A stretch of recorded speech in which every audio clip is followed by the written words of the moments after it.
మహాగణ ప్రేమగల మా తండ్రి, కృపగల మా దేవ, మీకే వందనాలు, స్తుతులు స్తోత్రములు చూపిస్తున్నాం తండ్రి. మీ మహాకృపను బట్టి నాయనా, ఇదిగో తండ్రి ఆదివారం సమయంలో నేను పాటల ద్వారా నన్ను స్తుతించాను తండ్రి. నేను మమ్మల్ని మీరు ఎంతగా ప్రేమిస్తున్నారు తండ్రి. నేను ఇదిగో తండ్రి దృశ్య పాట ద్వారా నేను చూసాను నైనా, మీ ప్రేమ ఎంత గొప్పదో నైనా సమాజం గుర్తించినప్పటికీ మీ ప్రేమలో ఒత్తిడి రావాలి తండ్రి. మమ్మల్ని ఏర్పాటు చేసుకుంటుంది లోకంలో ఉన్న నిలబెట్టుకుంటున్నాను నేను. ఈ ప్రేమ నుండి కలవరకమైన తెలుగుకోక ఉన్నతమైన మీ నామకు మహిమకరమైన జీవితాన్ని జీవించడం ఇదే నా తండ్రి. కొద్ది మాటలతో మమ్మల్ని మాట్లాడి నా జీవితాన్ని నేను బలపరిచి మీరే నేను ఉన్నతంగా జీవితాన్ని ఈ సమయంలో కొన్ని మాటలు నేను పరిచయంగా మాట్లాడుతుండగా మీ ఆత్మసాన్ని అందరూ కనుకరించండి. వీళ్ళకి విడగలిగే చోళ్ళు గ్రహించబడి మాట్లాడుతున్న నాకు తండ్రి ఏదైతే తోడుగుండి మాట్లాడి క్రీస్తు నాపై ప్రార్థన తండ్రి. ముందుగా తండ్రి దేవునికి క్రీస్తున్నాము కృతజ్ఞతాస్తుతులు చూపించుకున్నాం. కూడలి మీద ఇక్కడ క్రీస్తున్నాము. దేవుని యొక్క ఉన్నతమైన ప్రేమ లోకం పట్ల దేవుడు చూపిస్తున్నప్పటికీ మనుషులు దేవుని చెంతకు రాకుండా, దేవుని ప్రేమను గుర్తించకుండా, దేవుడికి ఎప్పుడు అవిధేయత చూపిస్తూ లోకంలోనే తమ జీవితాల్లో ఇష్టానుసారంగా బ్రతకడం దేవుడు ప్రారంభం నుండి చూస్తున్నాడు. మానవుడు ప్రారంభం నుండి ప్రస్తుత కాలంలో క్రీస్తు యొక్క రాకడకు దగ్గరగా ఉన్నాం. అంటే లోకంలో జరుగుతున్న విపత్తులు, లోకంలో జరుగుతున్న నేరాలు, లోకంలో జరుగుతున్న ఎక్కువగా మోసాలు, వీటన్నిటిని చూస్తుంటే యేసుక్రీస్తు వారి యొక్క రాకడ సమీపంలో ఏమేమి లోకములో జరుగుతాయని యేసుక్రీస్తు వారు తెలియజేశారు. అలాగే ఇప్పుడు ప్రపంచంలో ఎన్నో భయంకరమైన వ్యాధులు మనం చూస్తున్నాం, ఎంతో భయంకరమైన విపత్తులు మనం చూస్తున్నాం. మానవుని యొక్క జీవితం నానాటికి భ్రష్టత్వానికి అంటే పాపానికి ప్రేరేపింపబడి ఎక్కువగా పాపంలోనే బ్రతకడానికి ఇష్టపడుతున్న మనుషులు మనం చూస్తున్నాం. ఇలాంటి పరిస్థితులు చూసినప్పుడు యేసుక్రీస్తు వారి యొక్క రాకడలో మనం ఎలా ఉండాలి, లేకపోతే ఆయన రాకడకి సిద్ధపడి ఆయన కొరకు ఎదురు చూస్తూ ఆయన మనకు ఇస్తానన్న పరలోకం కొరకు ఎలా మనం ఆయన కొరకు నిరీక్షణ కలిగి జీవించాలి. లోకాన్ని చూస్తుంటే దేవుడు భయము భక్తి లేని సమాజంలో ఆ లోకం యొక్క తీరులో మనము కూడా కలిసిపోయి ఆ లోకం తీరులో మన జీవితాలు కూడా పాపం వైపుకు మారిపోయే పరిణామాలు మనకి కనిపిస్తున్నాయి. ఎందుకంటే దేవుడు భయము లోకంలో లేక లోకం ఇష్టానుసారంగా బ్రతుకుతున్నప్పుడు ఇప్పుడు ప్రపంచమే మానవుని కళ్ళ ముందుకు సెల్ ఫోన్గా వచ్చినప్పుడు పిల్లలు, పెద్దలు, యవనస్తులు అందరూ కూడా ఈ యొక్క సెల్ ఫోన్లో వస్తున్న సోషల్ మీడియా ద్వారా లేదంటే అందులో ఉన్న దారుణమైన దృశ్యాల ద్వారా పాపానికి చాలా దగ్గర అవుతున్నారు అని శాస్త్రవేత్తలు చెప్తున్నారు.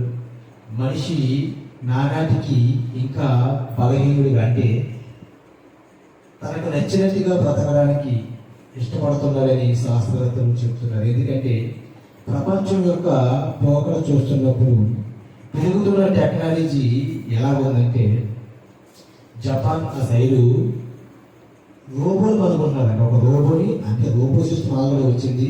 హోటల్స్లో సర్వీస్ చేయడం లేకపోతే కొన్ని కంపెనీల్లో వర్క్ చేయడానికి రోబోని సృష్టించుకుంటున్నారు. కానీ కొన్ని దేశాల్లో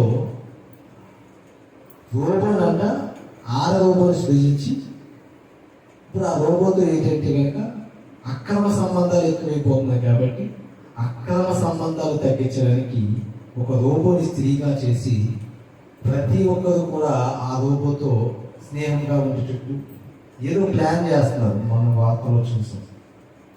అంటే ఎలా మారిపోతుందంటే కనుక పాపాన్ని విడిచిపెట్టడానికి ఒప్పుకోవడం లేదు కానీ హృదయం ఆ పాపము సమాజంలో ఎక్కువ ప్రబలకుండా యంత్రాలతో కూడా చేయడానికి ఏమవుతున్నారు, సిద్ధపడుతున్నారు. ఎంత ఇదిగా మానవుని యొక్క హృదయం ఇదైపోయిందంటే ఒకసారి చూడండి, రోమపత్రికలో ఒక మాట చెప్తున్నాడు. రోమపత్రిక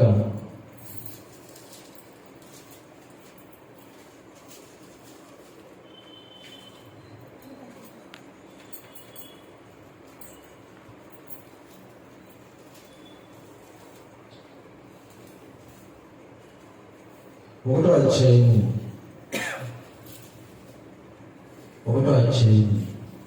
27వ వచనం చదువు.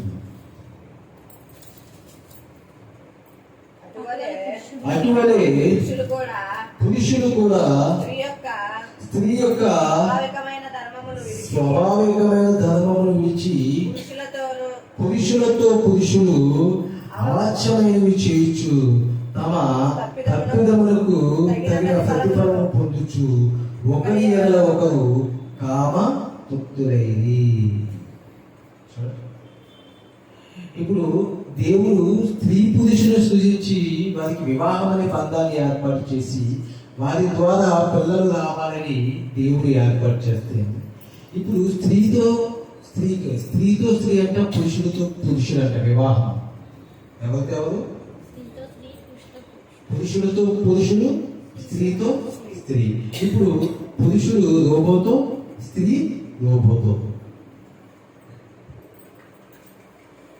అంటే దేవుడు పెట్టిన ధర్మాన్ని విడిచిపెట్టి వారు కామ విలాసంలో ఎంత సుఖాన్ని వారు కోరుకుంటున్నారంటే పురుషులతో పురుషులు, స్త్రీలతో స్త్రీలు కూడా ఈ వాంఛలో కోరుకుంటూ ప్రపంచం అంతా నాశనానికి.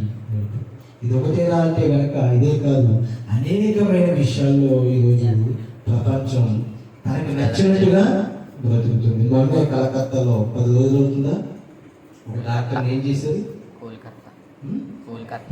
కోల్కత్తా ఏం చేశారు, వాడు చేసి కాళ్ళు మెడ ఎన్ని ఇచ్చేసారు. కింద నెల ఓ మాయతో నెల 15 రోజులు ఎంత అవుతుంది.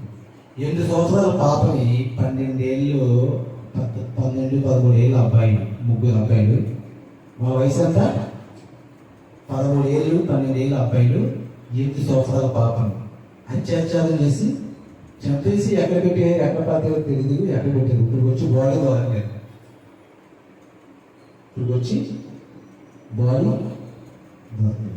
ఎక్కడ జరుగుతున్నాయి, మన మధ్య జరుగుతున్నాయి. సంవత్సరం పాపపై 23 ఏళ్ళ యువకుడు వచ్చేసారు. ఎంత పాపపై, సంవత్సరం పాపపై.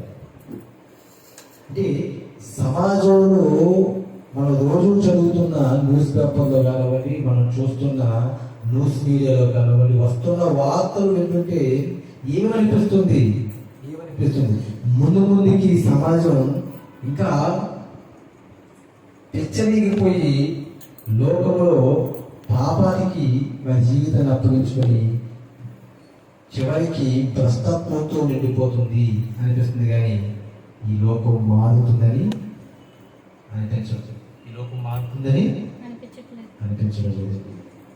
దేవుడు కూడా ప్రారంభంలో మానవుల్ని నిర్మించిన తర్వాత భూమి మీద మానవులు అభివృద్ధి పొందడం జరిగిన తర్వాత మనుషుని చూసినప్పుడు మనుషులు చెడిపోయి బ్రతుకుతున్నారంటే చూడండి, దేవుడు మనుషుల యొక్క చరిత్రను చూసి ఏమని మాట్లాడుతున్నాడు ఒకసారి. ఆదికాండము 6వ అధ్యాయము 5వ వచనాన్ని ఒకసారి చూడండి. నదుల చెడుతనము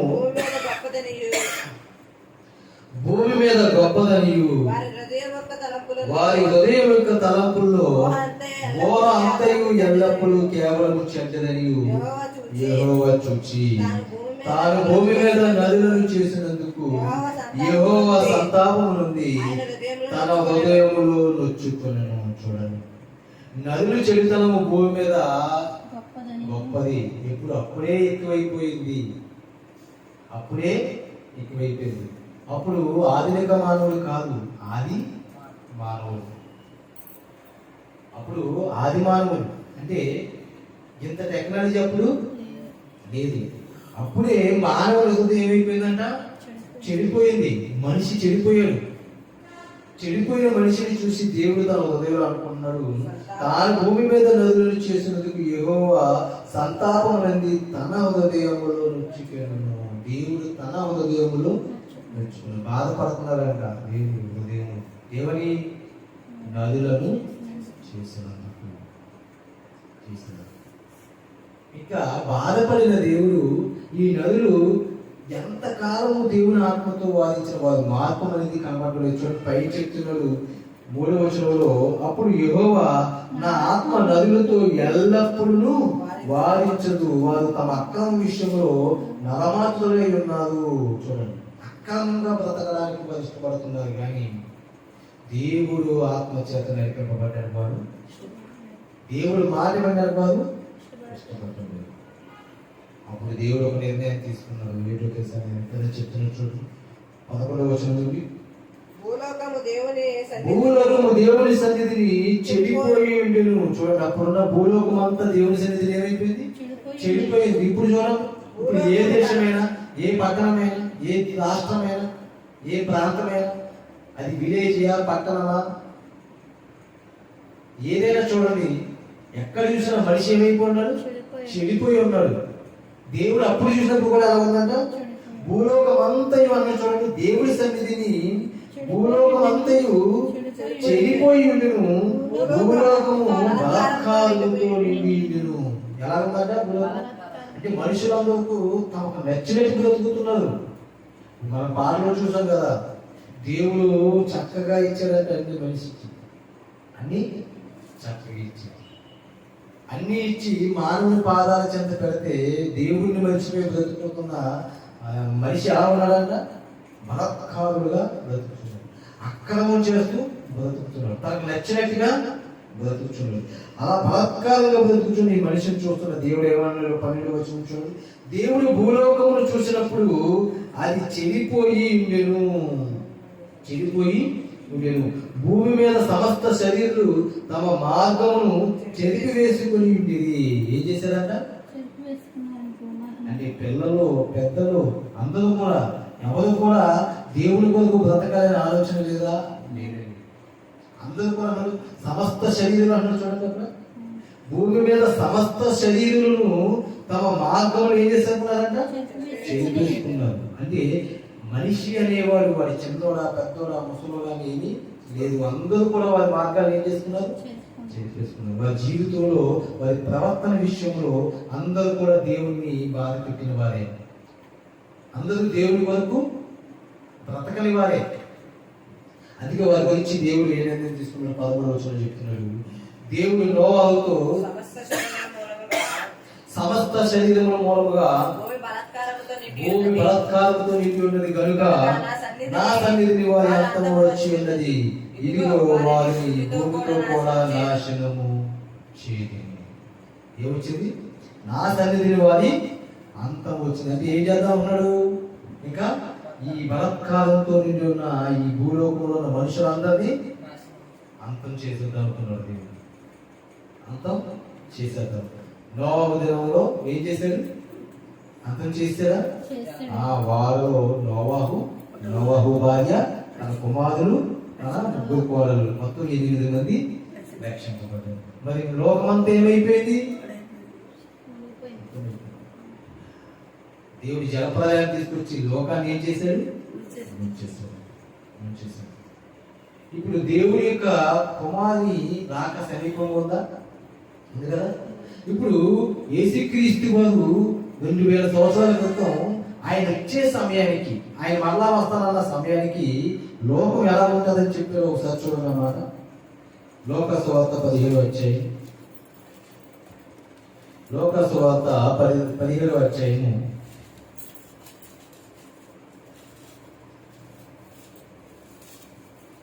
యేసుక్రీస్తు 2000 సంవత్సరాల క్రితం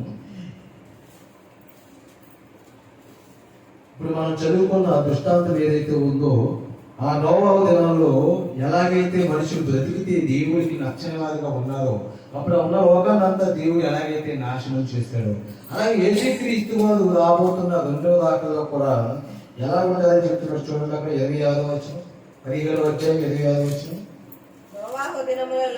నోవాహు దినములలో జరిగినట్టు మనిషి కుమారుని దినములలో కూడా జరుగును. నోవాహు దినాల్లో ఏం జరిగిందో మనిషి కుమారుని దినములో కూడా అలాగే జరుగుతుంది. ఇందుకు నోవాహు దినాల్లో ఎలా జరిగింది? నోవాహు వానలోకి వెళ్లి దినము వరకు జనులు తినుచు త్రాగుచు పెళ్లి చేసుకుని పెళ్లికి ఇవ్వబడుచుండేది. అంతలో జలప్రలయం వచ్చి వారిని అందరినీ నాశనము చేసింది. నాశనం అనేది మానవుల మీదకి వస్తుంది, మనుషుల మీదకి ప్రపంచ నాశనం అనేది వస్తుందని మనిషి ఆనాడు ఎరగలేదు, ఈనాడు ఎరగట్లేదు. అది అక్కడ అన్నాడు, నోవాహు దినాల్లో జరిగినట్టు మనిషి కుమారుని దినముల్లో కూడా జరుగును. నోవాహు దినాల్లో ఎలా జరిగిందంటే, వస్తున్న ప్రపంచ విలయాన్ని లేదా ప్రపంచ నాశనాన్ని ఈ లోకం గుర్తించడం లేదు. ఆ రోజు అక్రమంగా బ్రతికారు, ఆ రోజు బలాత్కారంగా బ్రతికారు, ఆ రోజు వారి మార్గంలో తప్పిపోయి బ్రతికారు. ఈ రోజు కూడా ప్రపంచం అలాగే బ్రతుకుతుంది. ఎక్కడ మనిషిలో కాస్తైనా కూడా మంచితనం ఉండకుండా చచ్చిపోతుంది. దేవుడిచ్చిన శరీరాన్ని మనిషి పాడు చేసుకుంటున్నాడు, దేవుడిచ్చిన జీవితాన్ని పాడు చేసుకుంటున్నాడు. అప్పుడు సుమారుగా మనిషి ఎంతకాలం బ్రతికేవారు నోవాహు దినాల్లో? సుమారుగా 1000 సంవత్సరాలు బ్రతికేవారు. బలాత్కారంగా పాపంతో బ్రతుకుతున్న వారి జీవితం చూసి దేవుడు వారి ఆయుష్కాలాన్ని 1000 సంవత్సరాలను ఎంత తగ్గించాడు తెలుసా? 120 సంవత్సరాలు తగ్గించాడు. 120 సంవత్సరాలకి తగ్గించాడు. ఇప్పుడు కూడా మానవుల ఆయుష్కాలం తగ్గిపోయిందా లేదా? 60-70. ఇప్పుడు బ్రతుకుతున్నారు 60-70 సంవత్సరాలు కూడా లేదండి. ఎందుకు బ్రతకడం లేదంటే, చిన్నతనం నుండి ఏం చేస్తున్నారు? శరీరాన్ని పాడు చేసుకుని మాదక ద్రవ్యాలకి అలవాటు పడిపోయి చూస్తున్నాం కదా, మాదక ద్రవ్యాలకు అలవాటు పడిపోయారు. ఎక్కువగా తాగడానికి, మత్తు పదార్థాలకి, కైనీటికి, గుట్కాలకి, ఇలాంటి వాటికి అన్నిటికీ శరీరాన్ని ఇచ్చుకొని ఈరోజు ఎంత వయసుకి చనిపోతున్నారు? 25 సంవత్సరాలు, 22 సంవత్సరాలు, 30 సంవత్సరాలకి లక్షలు పెడతా ఉంటుంది అప్పుడప్పుడు. నేను మిస్ అయిపోయాను అంటే ఎక్కడ మిస్ అయిపోయాడు?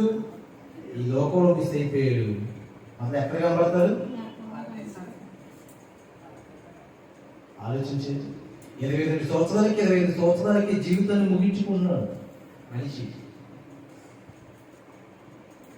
ఎక్కడ చూసినా కొట్లాటలు, ఎక్కడ చూసినా నరహత్యలు, ఎక్కడ చూసినా వ్యభిచారం, ఎక్కడ చూసినా హెచ్చరివి మొత్తం అంతా కూడా అయిపోయిందండి. మనుషులు వేసుకుంటున్న బట్టలు సరిగ్గా లేవు, మనుషులు తింటున్న ఆహారం సరిగ్గా లేవు, మనుషులు ఆలోచిస్తున్న ఆలోచనలు సరిగ్గా లేవు. ఇలాంటి లోకంలో దేవుని కొరకు ఎదురు చూస్తూ మనం కాపాడుకుంటూ మన జీవితాన్ని నడిపించుకోవాలి.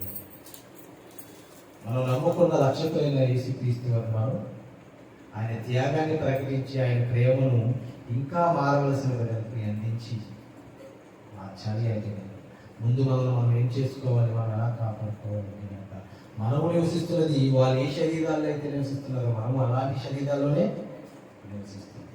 మరి ఈ శరీరం మంచిదా? శరీరం మంచిదా? ఈ శరీరం మంచిది కాదు. చూడండి ఏమంటున్నాడు ఒకసారి. రోమిలికి రాసిన పత్రిక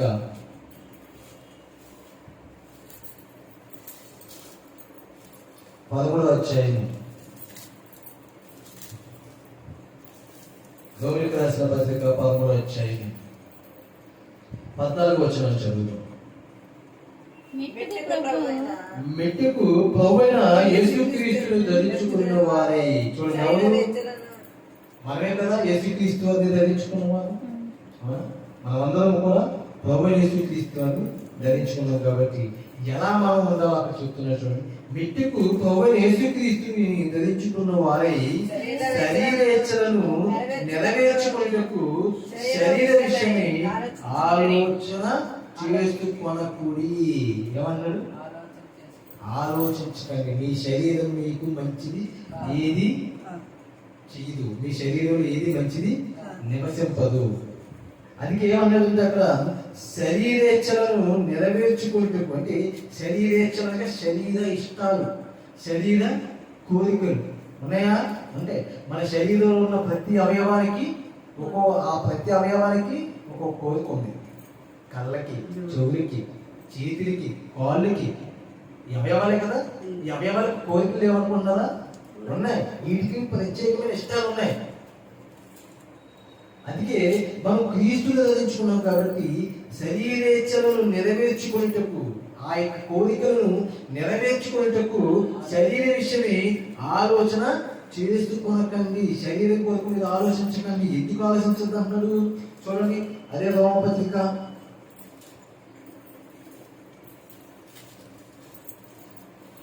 8వ అధ్యాయము 12వ వచనం. కాబట్టి సహోదరులారా, శరీరానుసారంగా ప్రవర్తించుటకు మనము శరీరమునకు యోనస్తులము కాము. ఏమన్నారు? కాబట్టి సహోదరులారా, మీరు శరీరానుసారంగా ప్రవర్తించుటకు. అంటే ఇప్పుడు శరీరానికి ఉన్న ఇష్టాలు బట్టి లోకం ఎలాగైతే తమకు నచ్చినట్టుగా బ్రతుకుతుందో అలా బ్రతకడానికి మనం ఏమైనా శరీరానికి రుణమా? కాదు. ఎందుకంటే ఈ శరీర విషయంలో మనం ఏమైపోయాం? చనిపోయాం. బలహీనలు కాదు. ఆల్రెడీ ఈ శరీర విషయంలో మనం ఏమయ్యాం? మనం అందుకే శరీరానికి ఇంకా రుణం లేవు. ఈ శరీర కోరికలు తీర్చుకోవడానికి, ఈ శరీర ఇష్టాలు తీర్చుకోవడానికి గతించిన కాలమే పోయింది. ఎప్పుడు? క్రీస్తులోకి రాకుండా. ఇప్పుడు క్రీస్తులోకి వచ్చిన తర్వాత మన శరీర విషయంలో ఏమైపోయో చెప్తున్నాడు చూడండి. రోమపత్రిక 6వ అధ్యాయము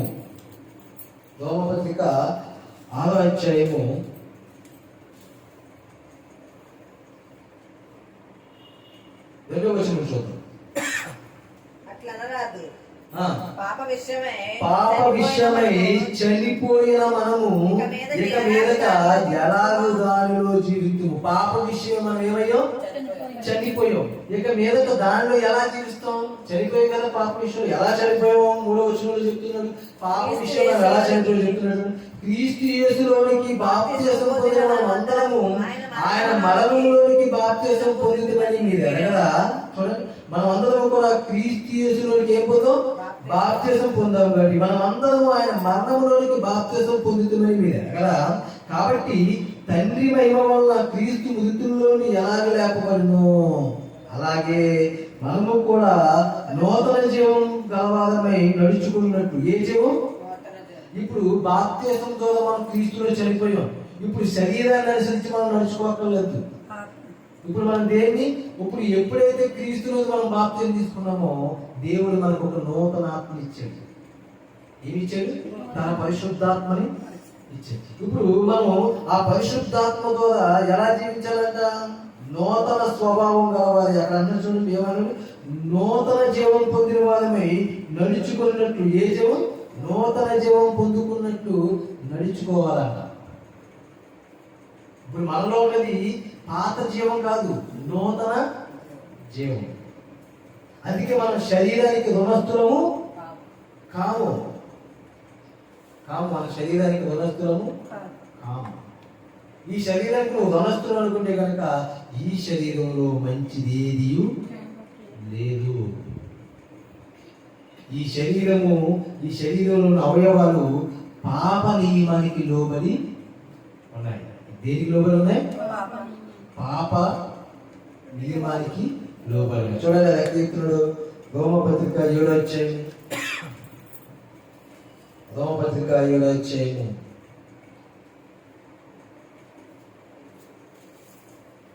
18వ వచనం. చూడండి అక్కడ చెప్తున్నాడు, నా యందు అనగా నా శరీరమందు మంచిది ఏది నివసింపదని నేను ఎరుగుదును. చూడండి, శరీరమందు మంచిది ఏదైనా ఉందా?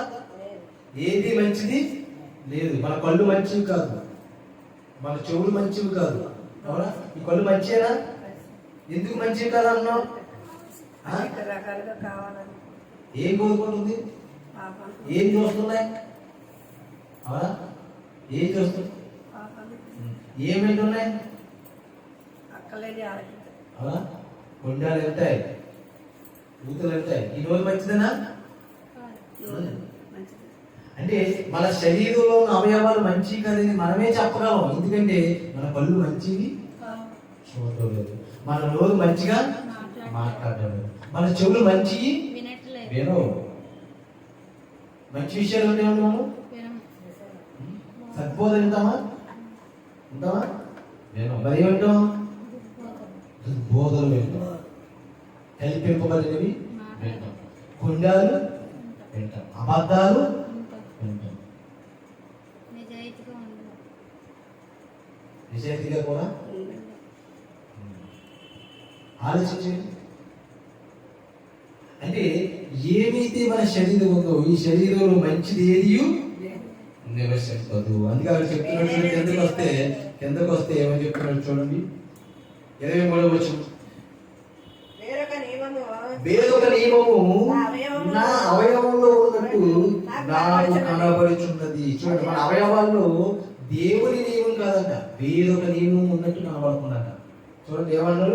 వేరొక నియమము నా అవయవంలో ఉన్నట్టు నాకు కనబడుచున్నది, అది నా మనసునందున్న ధర్మశాస్త్రంతో పోరాడుచు నా అవయవంలో ఉన్న పాప నియమమునకు నన్ను చెరపట్టి లోపరుచుకొనుచున్నది. అంటే వేరొక నియమం అంటే అది ఏ నియమం అంట? పాప నియములకు నన్ను చెరపడుతుంది. దేవుడు యొక్క వాక్యము మన మనసులో, అదే ధర్మశాస్త్రం, దేవుని యొక్క ధర్మశాస్త్రం మన మనసులో ఉన్నప్పటికీ, దేవుని యొక్క వాక్యం మనం కలిగి ఉన్నప్పటికీ, మన అవయవాలు వేరొక నియమాన్ని కలిగి ఉన్నాయి, వేరొక నియమాన్ని కలిగి ఉన్నాయి. అందుకే ఏ నియమం? పాప నియమం అంటారు. చూడండి, పాప నియమములకు నన్ను చెరపట్టి లోపరుచుకొనుచున్నది. 34వ వచనం. అయ్యో నేనెంత దౌర్భాగ్యులను, ఇష్టి మరణములకు లోనగు శరీరము నుండి నన్ను ఎవరు విడిపించును? ఈ శరీరం నన్ను ఎక్కడికి తీసుకెళ్ళిపోతుంది? మరణానికి, నిత్య నాశనానికి. ఇట్టి మరణములకు లోనగు శరీరము నుండి నన్ను ఎవరు విడిపించును? నీ పాపాలకు తను తాను బలిగించుకుని యేసుక్రీస్తు వారు ఆయన రాబోతున్నారు. దేనికో తెలుసా? నీ యొక్క దేహం యొక్క విమోచన. అంటే ఏదైతే శరీరం నీ ఆత్మ కలిగి ఉందో ఆ శరీరంలో ఉన్న పాప నియమం ఏదైతే ఉందో, ఆ చెడ్డ నియమం ఏదైతే ఉందో, నిన్ను ఆలోచన చేయకుండా, నీ జీవితం గత జీవితాన్ని ఆలోచన చేయకుండా, దేవుడిచ్చిన ఈ నూతన జీవితంతో నిన్ను బ్రతకనివ్వకుండా, ఏదైతే నిన్ను ప్రేరేపించడానికి నీ అవయవాల్లో ఒక నియమం ఉందో ఆ నియమం నుండి, ఆ శరీరం నుండి విమోచించడానికి యేసుక్రీస్తు వారు వస్తున్నారు. అందుకే చూడండి అక్కడ అన్నాడు, రోమపత్రిక 8వ అధ్యాయము 21వ వచనం చదువుదాం. దేవుని పిల్లలు పొందుకో మహిమగల స్వతంత్రము పొందునను నిరీక్షణ గలదై స్వేచ్ఛగా కాక దానిని లోపరిచిన వాని మూలముగా వ్యర్థపరచబడును. సృష్టి యావత్తు 23వ వచనం చదువుతారు, నేను చూడండి జాగ్రత్తగా. ఏమని చూడండి? అంతేకాదు ఆత్మ యొక్క ప్రథమ ఫలం నొందిన మనము కూడా దత్తపుత్రత్వం కొరకు, అనగా మన దేహము యొక్క విమోచనము కొరకు కనిపెట్టుచు మనలో మనము మూలుగుచున్నాము. చూడండి, దేని గురించి కనిపెడుతున్నాం అంటే ఇప్పుడు మనం అక్కడ చెప్తున్నాడు, దత్తపుత్రులుగా దేవుని కుమారులుగా మనం ఉండడానికి దేవుడు మనకి ఏమి ఇచ్చాడు? తన ఆత్మనిచ్చాడు. తన ఆత్మనిచ్చాడు కాబట్టి మనం ఏమయ్యాం? ఆయనకి కుమారులు అయ్యాం. దాస్యపు ఆత్మను పొందలేదు కానీ దత్తపుత్ర ఆత్మను మనం పొందితిమి. కాబట్టి ఇప్పుడు ఆయన సొంత కుమారుడుగా మనం స్వీకరింపబడ్డాం. మరి ఆయన కుమారుడుగా మనం వెళ్ళిపోవడానికి సిద్ధపడాలంటే కనుక, ఆయన కుమారుడుగా మనం చేరుకోవడానికి లోకాన్ని విడిచిపెట్టాలంటే ముందు మనం దేహం నుండి విడిపింపబడాలి. ఈ దేహం నుండి విడిపింపబడాలంటే ఈ దేహంకి మనకి చావైనా రావాలి, లేదా యేసుక్రీస్తు వలైనా రావాలి. అప్పుడే కదా ఈ దేహం నుండి విమోచనం. అంతేనా? అందుకే ఈ దేహం నుండి మనం ఏం చేస్తామని చెప్తున్నాం చూడండి అక్కడ, దత్తపుత్రత్వం కొరకు అనగా మన దేహం యొక్క విమోచనము కొరకు. దేని కొరకు? దేహం యొక్క విమోచనం. అంటే ఈ దేహానికి ఏముంది? విమోచనం. ఎప్పుడు? ఎప్పుడు? క్రీస్తు రాకడం. అప్పుడు మనం అందరం ఈ దేహం నుండి విమోచింపబడతాం. అందుకే అన్న చూడండి, ఈ దేహం యొక్క విమోచన కొరకు ఏం చేస్తున్నామంట? ఏం చేస్తున్నాం? విమోచన కొరకు కనిపెట్టుచు మనలో మనము మూలుగుచున్నాము. అంటే యేసుక్రీస్తు వచ్చేంత వరకు కనిపెడుతున్నాం, నిరీక్షిస్తున్నాం. ఆయన ఎప్పుడు వస్తాడని ఎదురు చూస్తున్నాం. కనిపెట్టడం అంటే ఏంటి? బాబు గురించి ఇక్కడే కనిపెట్టుకుని కూర్చున్నాను బాబా మీరు వస్తారని మిమ్మల్ని గుర్తు కనిపెట్టుకుని ఉన్నామండి. కనిపెట్టడం అంటే ఆయన వస్తారని ఎందుకు చూస్తున్నాం? ఆయన వస్తారని ఈ దేహం నుండి మనల్ని విమోచిస్తారు. మరి ఈ దేహం నుండి విమోచిస్తే ఈ దేహం కాదు పరలోకానికి వెళ్ళేది. ఏ దేహము? అక్షయమైన దేహం. ఎందుకంటే ఈ దేహం ఏమైపోయింది? ఈ దేహంలో పాప నియమం ఉంది. ఈ అవయవాలకి కోరికలు ఉన్నాయి. అవునా? మరి ఈ అవయవాల కోరికలు నియంత్రించుకోవడానికి ఆయన వచ్చేంత వరకు మనలో తన ఆత్మను ఉంచి, ఏ ఆత్మను? పరిశుద్ధాత్మ. బాప్తిస్మం మనం తీసుకున్నాం కదా, తీసుకున్న తర్వాత తన ఆత్మ మనకి ఇచ్చాడు కదా. ఈ ఆత్మ చేత ఈ యొక్క శరీర అవయవాల యొక్క కోరికలు ఏం చేసుకోవడానికి? నిగ్రహించుకోవడానికి ఆత్మ మనకి తోడుగా ఇచ్చింది. ఇప్పుడు యేసుక్రీస్తు వచ్చిన తర్వాత ఇప్పుడు ఈ దేహం నుండి మనం ఏమవుతామంట? విమోచింపబడతాం. ఎలా విమోచింపబడతామో అప్పుడు చూడండి, ఎలా విమోచింపబడతా చెప్తున్నాడు అపోస్తలుడైన పౌలు కొరింథీయులకు రాసిన మొదటి పత్రిక 15వ అధ్యాయము 50వ వచనం నేను చదువుతాను, జాగ్రత్త చూడండి. సహోదరులారా, నేను చెప్పినది ఏమనగా రక్త మాంసములు దేవుని రాజ్యమును స్వతంత్రించుకున్న నేరము. చూడండి, ఏంటా? ఇప్పుడు యేసుక్రీస్తు వారు రాజ్యంలో మనం చేరడానికి ఆయన రాబోతున్నారు కదా. అవునా? ఆయన రాజ్యంలో మనం చేరబోతాం కాబట్టి ఆ పరలోక రాజ్యానికి మనం వెళ్ళిపోవడానికి ఈ దేహం తేవం. ఎందుకంటే రక్త మాంసములు, ఇదేంటి? ఇవి రక్త మాంసములు కదా. రక్త మాంసములు దేవుని రాజ్యాన్ని ఏం చేయమంట? స్వతంత్రించుకునేరు. కాబట్టి 51 అంటున్నాడు, క్షయత అక్షయతను స్వతంత్రించుకొనదు. క్షయమైపోయేది అక్షయమైన దాన్ని ఏం చేసుకోదు? స్వతంత్రించుకోనదు. స్వతంత్రించుకుంటుందా? ఇది ఏమైపోయింది? క్షయమైపోయింది అంటే మట్టి నుండి వచ్చింది, మళ్ళా మట్టి అయిపోతుంది. అవునా? ఇందులో ఏముందంటే కనుక పాపం అనే నియమం ఇందులో ఉంది. కాబట్టి ఇది క్షయమైపోయేది కాబట్టి అక్షయతను ఇది ధరించుకోలేదు. అందుకే అక్కడ ఏమన్నా చూడండి, క్షయిత అక్షయతను స్వతంత్రించుకున్నది. కాబట్టి 51 ఇదిగో మీకు ఒక మర్మము తెలుపుచున్నాను, మనమందరము నిద్రించము గాని నిమిషములో ఒక రెప్పపాటున కరబోధగా మనమందరము మార్పు పొందుదము. మనమందరము మార్పు. మనకు ఒక మర్మం చెప్తున్నాడంట. ఎవరు? ఎందుకు మర్మం? మనమందరం మారుతాం. యేసుక్రీస్తు దాకా ఒకవేళ బ్రతుకుంటే కనుక మనమందరం కూడా మారిపోతాం అంట. ఎలా మారిపోతాం? ఆయన వచ్చినప్పుడు ఎలా ఉంటారో, ఆయన ఎలాగైతే ఉన్నారో అలా మనం మార్చబడతాం. ఎందుకంటే ఈ దేహం యొక్క విమోచన కొరకు మనం కనిపెడుతుంది ఏం చేస్తాం? మూలుగుచున్నాం. ఆయన వచ్చిన తర్వాత ఇందులోంచి ఈ శరీరం విడిపింపబడి మార్పు కలిగిన మరొక దేహాన్ని మనం సంతరించుకుంటాం. అందుకే అక్కడ అన్నట్టు చూడండి, కలబోధ మొదలుగానే మనమందరము మార్పు పొందడము బోధ మొదలుగను, అప్పుడు మృతులు అక్షయులుగా లేపబడినము మనము మార్పు పొందుదాం. మృతులు ఎలా లేస్తారంట? అక్షయులుగా. క్షయమైపోయింది, మట్టిలో పుట్టిన దేహం, ఎముకలే ఉన్నాయి, ఇంకేమీ లేవు. క్షయమైపోయింది, నాశనం అయిపోయింది, మొత్తం పాడైపోయింది. ఇప్పుడు అది అక్షయతను ధరించుకుంటుందంట. ఆ సమాధిలోంచి లేచిన వారు ఏం ధరించుకుంటారు? అక్షయతను, అంటే నాశనము కాని శరీరాన్ని ధరించుకుంటారు. అప్పటికి మనం బ్రతికుంటే కనుక యేసుక్రీస్తు ఇప్పుడే వస్తే బ్రతుకున్నాం కాబట్టి ఇప్పుడు మనం ఏమవుతాం? మార్పు చెందుతాం, అక్షయులుగా మారిపోతాం. అప్పుడు ఈ దేవుని మనం ఏమవుతామంట? విమోచింపబడతాం.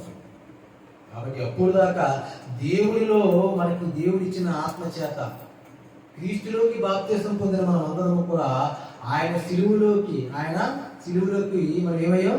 బాప్తిసం పొందామని ఎరిగి మనకి ఆయన ఇచ్చిన ఆత్మ చేత మనం ఏమవ్వాలి? ఆయన వచ్చేంత వరకు మన యొక్క అవయవ కోరికలను నిగ్రహించుకొని మన శరీరంతో పాపము ఏలనివ్వకుండా ఆయన వరకు ఎదురు చూడాలి. ఒకప్పుడు దుర్నీతి సాధనాలుగా వాడబడ్డ మన అవయవాలు ఇప్పుడు దేవునికి నీతి సాధనాలుగా వాడబడాలి. యేసుక్రీస్తు వచ్చేంత వరకు మన అవయవాలని నీతికి సాధనాలుగా ఉంచాలి, కానీ పాపానికి సాధనాలుగా ఉంచకూడదు. కానీ పాపానికి సాధనం నుంచి ఏమొస్తుంది అది కూడా చెప్పేసారు చూడండి. రోమపత్రిక 6వ అధ్యాయము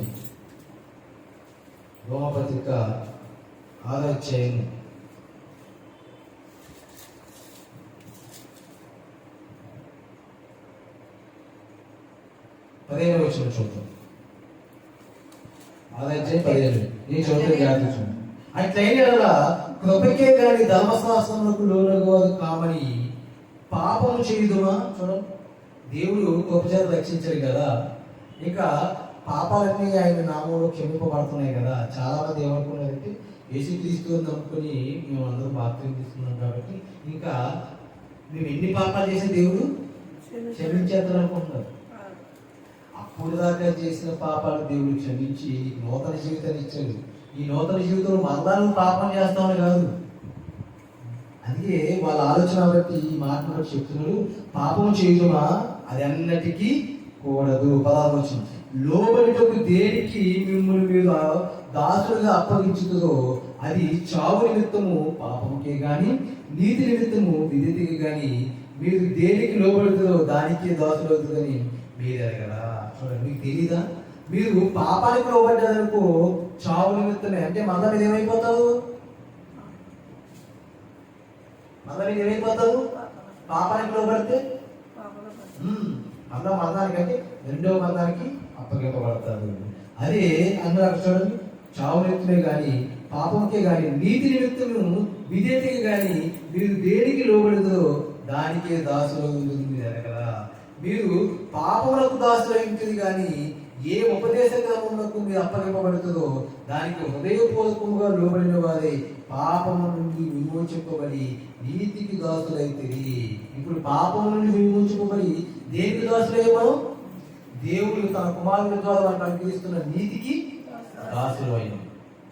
తన కృప చేత తన కుమారుని బలిగా ఇచ్చి తన కుమారునికి పాపానికి శిక్ష విధించి మన నిమిత్తం తన కుమారుని పాపముగా చేసిన దేవుడి యొక్క ప్రేమ, ఆ ప్రేమను బట్టి ఆయన కనపరుస్తున్న నీతికి మనం దాసులు అయ్యాం. కాబట్టి ఇప్పుడు నీతికి దాసులమైన మనము క్రీస్తుతో కూడా లేపబడుటకు సిద్ధపడాలి. అందుకే అక్కడ అన్నాడు కింద ఏమన్నా చూడండి, ఇంకా కింద చదివితే ఏమన్నా చూడండి,